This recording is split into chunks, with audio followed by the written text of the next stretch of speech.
오늘 말씀은 주 안에서 진실한 일꾼이라는 제목으로 말씀을 나누고자 하는데요. 우리가 하나님과의 믿음도 사실은 하나님과의 관계 속에서 나오는 것이죠. 사람 모두가 이렇게 관계를 맺으면서 살아가는 존재입니다. 그래서 사람을 지칭하는 사람인도 두 사람이 마주 이렇게 서 있는, 등을 대고 기대고 있는 모습을 통해서 나온 글자라고 합니다. 혼자서 살아갈 수 없는 존재이죠. 그래서 우리는 모두가 관계를 맺으면서 살아가야 하는데, 그 관계를 어떤 식으로 맺어야 되느냐, 그냥 한 사람의 일방적인 관계가 아니라 서로 상호적인 관계를 맺어야 하겠죠. 상호적이라는 말 자체가 서로 좋은 관계라는 의미가 들어가 있습니다.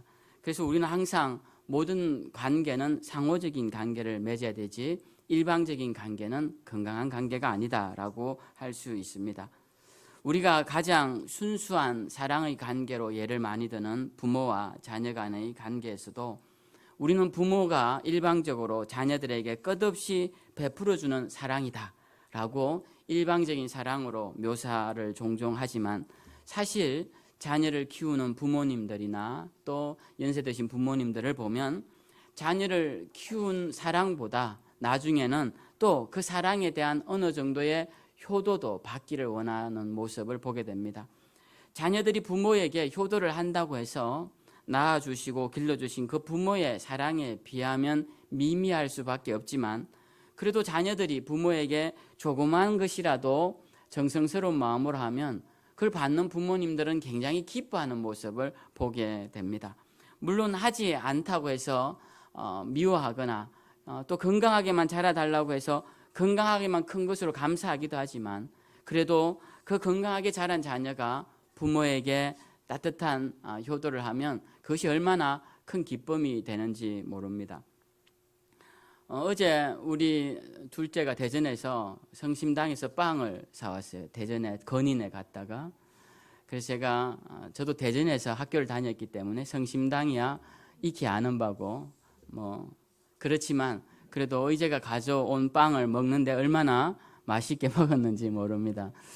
작은 것에 불과하죠. 그 빵값이 얼마 하겠습니까? 겨우 몇천 원 하는 작은 거지만, 그래도 저희가 의지한테 드린 돈에 비하면 아주 빵값은 간에 기별도 안 오는 작은 액수지만, 그래도 그걸 받을 때 기분이 좋은 것이 부모의 마음이고, 그렇게 부모와 자녀의 관계가 상호적으로 형성이 되는 것이죠. 하나님과의 관계도 마찬가지라고 생각합니다. 우리 그리스도인들이 하나님께로부터 오는 것에 너무 익숙하여서 우리가 하나님께 해야 할 부분에 대해서 잘 생각하지 않는 경우가 있습니다. 그렇지만 하나님도 베푸시는 은혜로 우리를, 사랑으로 우리를 구원하셨지만, 그래도 우리로부터 받고 싶은 마음이 있으신 분이다라는 것을 우리가 잊지 말아야 합니다. 하나님께로부터 온 것에 비하면 우리가 할 수 있는 일이라는 것이 마치 큰 모래사장에서 모래 한 움큼 잡아서 뿌리는 것만큼 그렇게 표시나지 않는 작은 양이겠지만, 그것이라도 하는 것과 하지 않는 것의 차이는 크다라는 것을 우리가 잊지 말아야 합니다. 사실 에베소서를 끝내면서 이 에베소서를 쓴 사도 바울이 에베소 교회에 던지는 중요한 메시지 중에 하나는 하나님께서 너희에게 베푸신 은혜를 기억하라라는 것이에요. 그러니까 하나님이 우리에게 주신 것들을 기억하라라는 것입니다. 그것을 통칭해서 그냥 은혜라고 표현하는 것입니다. 그래서 사도 바울은 에베소서를 시작하면서 서두에 은혜와 평강으로 글을 시작하고, 그 바로 이어서는 은혜의 풍성함이라는 표현을 통해 하나님께로부터 온 은혜가 얼마나 큰지를 전제로 하며 편지글을 진행하고 있습니다. 그리고 그는 이 은혜가 얼마나 놀라운지 은혜의 영광을 찬송한다라고까지 표현하고 있습니다. 사실 우리 신앙은 하나님의 은혜에 대한 자각에서 시작된다고 해도 과언이 아닐 것입니다. 효도하는 효성이 큰 자녀들이 부모님께 효도해야 할 마음이 생기는 시점은 부모님의 은혜를 깨달을 때, 그때 생기는 것이죠. 그래서 우리도 하나님의 은혜를 깨달을 때 그때 하나님을 위한 일을 할 수가 있습니다. 그래서 하나님의 은혜를 자각하지 못하는 사람은 아무 일도 할 수 없다, 주님의 일을 할 수가 없다라는 생각을 하게 됩니다. 그래서 우리는 은혜를 늘 기억하는 자들이 돼야 돼요. 은혜가 사라지지 않도록 해야 합니다. 은혜가 우리 마음에 덮여 있도록 늘 우리가 하나님의 은혜를 생각하고 감사하는 자들이 되어야 합니다. 어제 이제 사구역 구역 모임을 우리 김시한 성도님 댁에서 드렸는데요. 거기 서우 초등학교 분교가 이제 펜션으로 바꾸고 하면서 우리 김 성도님이 그것을 관리하면서 또 그것을 운영할 수 있게 되었습니다. 그래서 너무 축하드리는 의미에서 가서 이제 펜션도 구경하고 기도도 해드리고 이렇게 왔는데요.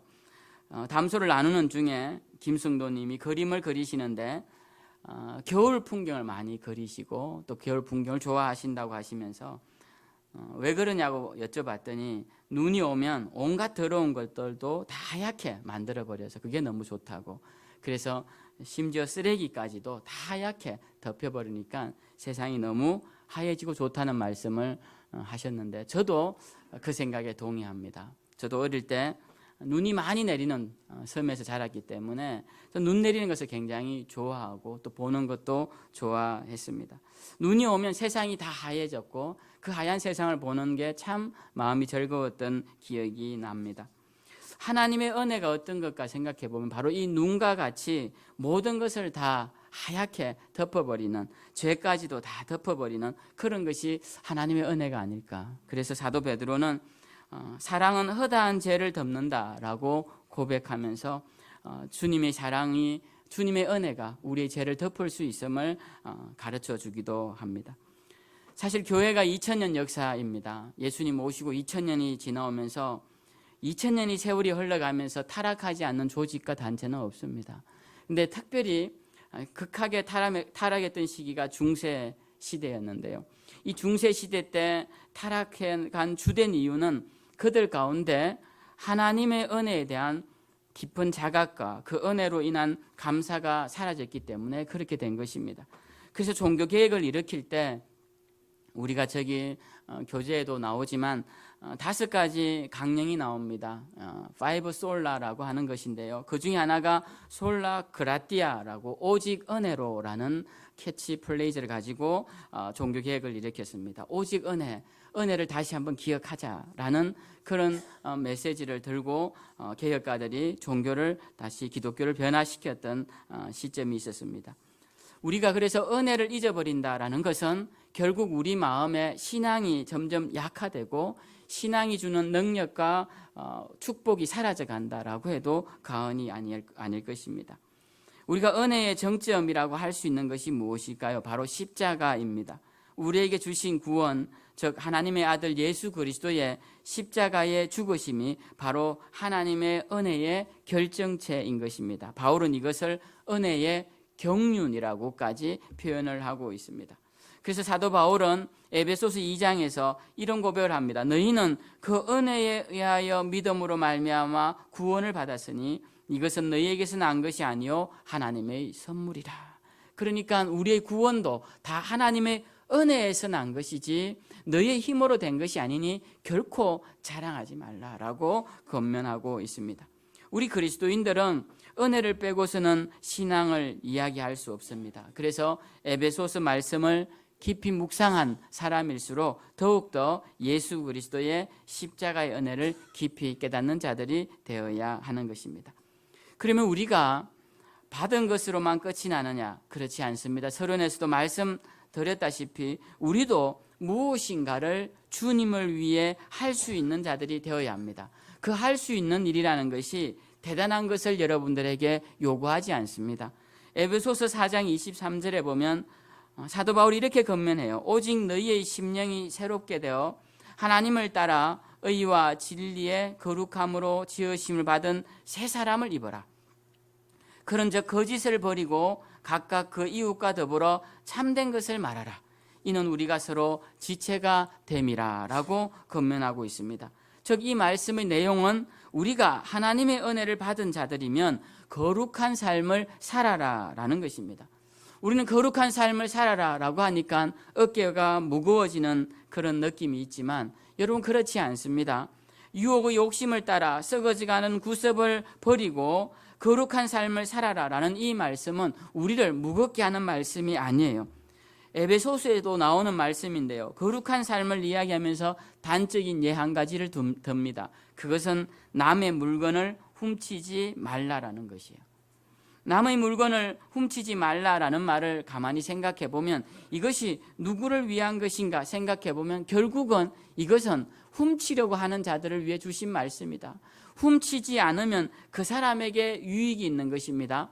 사람들은 남의 물건을 모르게 훔친 뒤에 이게 불로소득이다, 힘들지 않고 소유했으니 나에게 유익이다라고 생각하기 쉽지만 우리가 잘 아는 동화에도 나오듯이 바늘 도둑이 소도둑 되듯이 이 한 번 훔친 도둑의 습관은 버리지 못하고 결국은 사람의 생명까지 훔치게 되고 자기 자신의 생명까지도 망하게 되는 것을 우리는 보게 됩니다.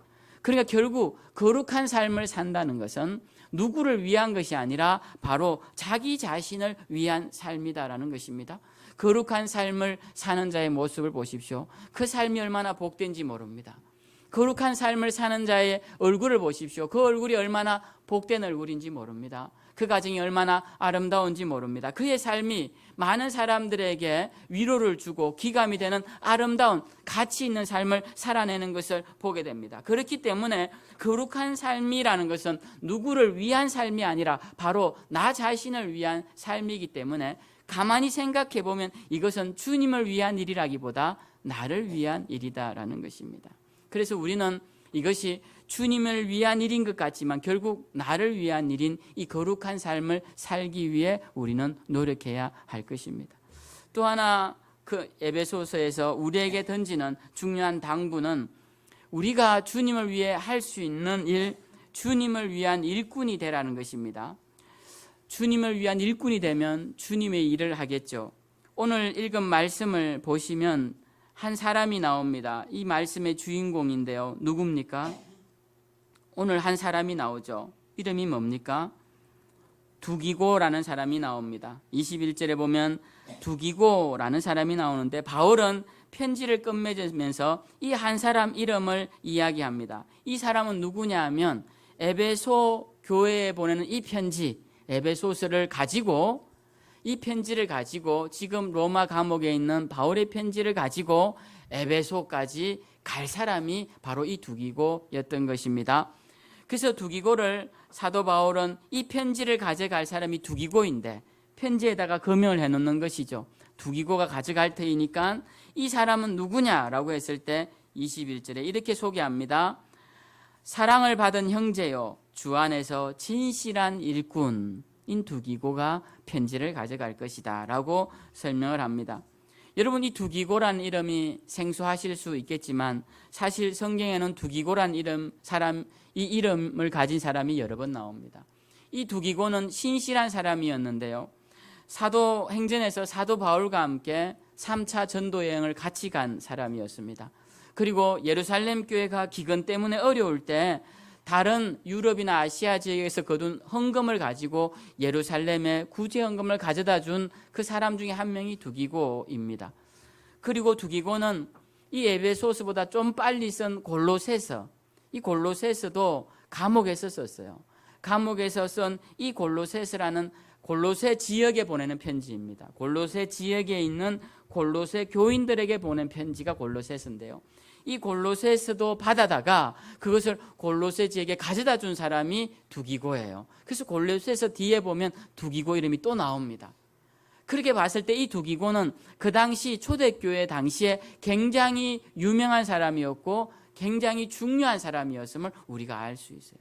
근데 사도 바울은 이 두기고를 뭐라고 표현하느냐 하면 주 안에서 진실한 일꾼이다라고 표현을 하고 있습니다. 그는 정말 일꾼이었던 것입니다.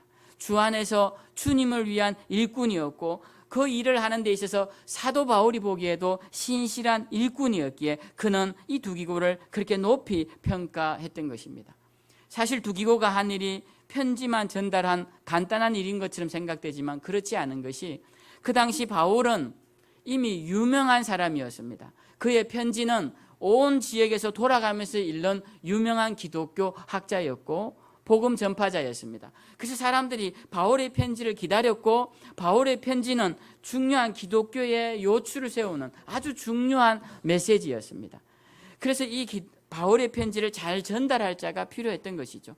기독교는 핍박받던 시대였기 때문에 편지를 뺏어갈 자들로부터 이 편지를 목숨 걸고 지킬 자가 필요했던 것입니다. 그런 자를 누가 택했느냐? 바로 이 두기고를 택하였다라는 것입니다.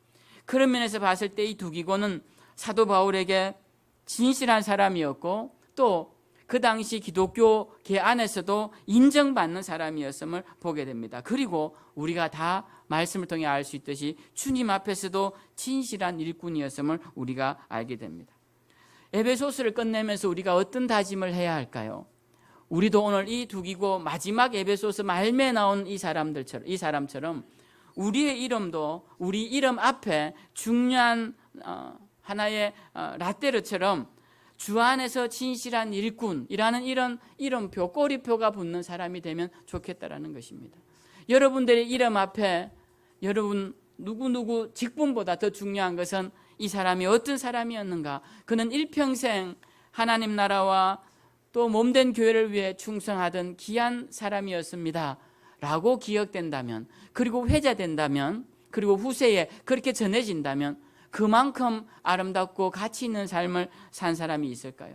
그래서 우리는 이 에베소서를 끝내면서 이런 열망을 가져야 합니다. 나도 주님 앞에서와 교회 앞에서 신실하고 진실한 일꾼이었노라, 이런 평가를 받는 사람이 되어야 되겠다라는 것입니다. 그래서 아무쪼록 여기 모이신 분들이 다시 한번 두기고처럼 맡은 바 사명에 충성하시고 그 일의 경중을 떠나서 어떤 일이든지 주님 주신 사명이면 끝까지 잘 감당하시는 그런 신실한 주님의 일꾼들이 되시길 주님의 이름으로 축원드립니다.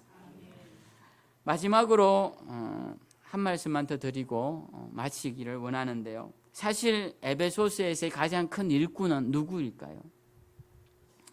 사도 바울입니다. 그죠? 사도 바울이 가장 큰 일꾼입니다. 그래서 사도 바울이 이 모든 이야기를 하고 난 뒤에 19절에 에베소 교인들에게 편지를 써서 보내면서 교인들에게 기도 부탁을 합니다. 어떤 부탁을 하냐면, 나를 위하여 구할 것은 내게 말씀을 주사 나로 입을 열어 복음의 비밀을 담대히 알리게 하옵소서라고 나를 위해 기도해 달라는 겁니다. 여러분 어떤 기도 부탁합니까? 여러분 저에게 어떤 기도 부탁을 합니까? 저는 여러분에게 어떤 기도 부탁을 합니까? 여러분 우리가 어떤 기도를 부탁을 하느냐에 따라서 그 사람이 누구의 일꾼이고 무슨 일을 하는지 알 수가 있습니다. 그렇지 않겠습니까? 우리가 사도 바울이 일평생 복음을 전하면서 당한 고초라는 것은 말할 수 없이 큽니다. 그는 병을 거의 달고 살았을 것이고요. 공개적으로 드러난 병만 해도 몇 개가 됩니다. 그는 추위와 그리고 매질 때문에 온갖 질병과 고통을 앓고 있는 사람이었지만, 그는 뭐라고 기도 부탁을 하느냐 하면, 내가 입을 열어 복음의 비밀을 담대히 알리게 해달라고 그렇게 기도 부탁을 합니다. 바울만큼 복음을 열심히 전한 사람이 있을까요? 바울만큼 담대하게 복음을 전한 사람이 있을까요? 그만큼 복음을 힘있게 목숨도 아까워하지 않고 전한 사람이 없음에도 불구하고 그가 이런 기도 부탁을 하는 것은 그의 마음 가운데는 늘 두려움이 있었고 늘 걱정이 있었던 것입니다. 내가 사명을 잘 감당하지 못하면 어떻게 할까? 그래서 그 기도 부탁을 하는 것입니다. 여러분 우리도 마찬가지입니다. 우리의 첫 번째 기도 제목이 무엇이 되어야 할까요? 그것이 우리의 신분을 알려줍니다. 여러분 우리가 일꾼이 된다는 것은 그냥 일꾼이 아니에요. 일꾼은 반드시 누구의 일꾼이라고 앞에 붙습니다. 일꾼이 혼자 일꾼이 있습니까? 내가 주인이면서 일꾼이야, 그런 사람은 없습니다.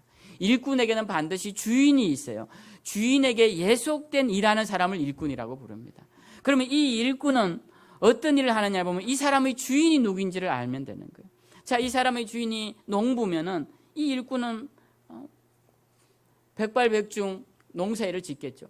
이 주인이 상인이면 이 사람은 물건을 유통하는 배달하는 일을 하겠죠. 이 사람의 주인이 왕이면은 왕의 일을 도와서 사신으로 가거나 하겠죠. 주인이 누군지 보면 그 사람의 일이 정해집니다. 여러분 우리가 일꾼이라는 말을 하면서 누구의 일꾼입니까? 주님의 일꾼이라면 우리는 주님의 일을 해야 하는 것이죠. 여러분 지금 하시고 있는 일이 주님의 일인지 아닌지를 생각해 보면 우리는 지금 주님의 일꾼인지 아닌지를 알 수 있다는 것입니다. 사도 바울은 그의 마지막 기도 부탁을 통하여서 이렇게 말합니다. 20절에 이 일을 위하여 내가 쇠사슬에 매인 사신이 된 것은 나로 이 일에 당연히 할 말을 담대히 하게 하려 하심이라. 그가 지금 감옥에 묶여 있는 이유도 바로 주님 때문에, 주님일 때문에 그렇다라고 고백하고 있습니다. 우리도 마찬가지입니다. 우리가 이 자리가 메인 자리거든 누구 때문에 매여 있습니까? 우리가 이 자리에 자유롭게 드나드는 자리면 누구 때문에 드나들고 있습니까? 우리가 이 자리에 앉아서 기도하면 누구 때문에 기도합니까? 여러분 그것을 기억해야 합니다. 가장 먼저는 주님을 위해 일하는 자들입니다. 주님의 일을 하는 자들이 주님의 일꾼이라는 것입니다. 오늘 사도 바울은 그것에 대해서 분명히 밝히고 있습니다. 우리도 마찬가지입니다. 제가 주님의 일꾼이 되자라고 마지막 말씀을 드렸는데 주님의 일꾼은 무슨 일을 하는지를 다시 한번 생각해 봐야 돼요. 그래서 여러분의 기도의 가장 첫 마디가 무엇인지, 내 기도의 가장 첫 번째 제목이 무엇인지를 살펴보시고 우리도 사도 바울처럼 남은 생에 주님을 위하여 사신이 되면 사신이 되고 메인자가 되면 메인자가 되고 자유자가 되면 자유자가 되어서 주님 영광을 위해 살아가시는 그런 신실한 하나님의 일꾼들 다 되시기를 주님의 이름으로 축원드립니다.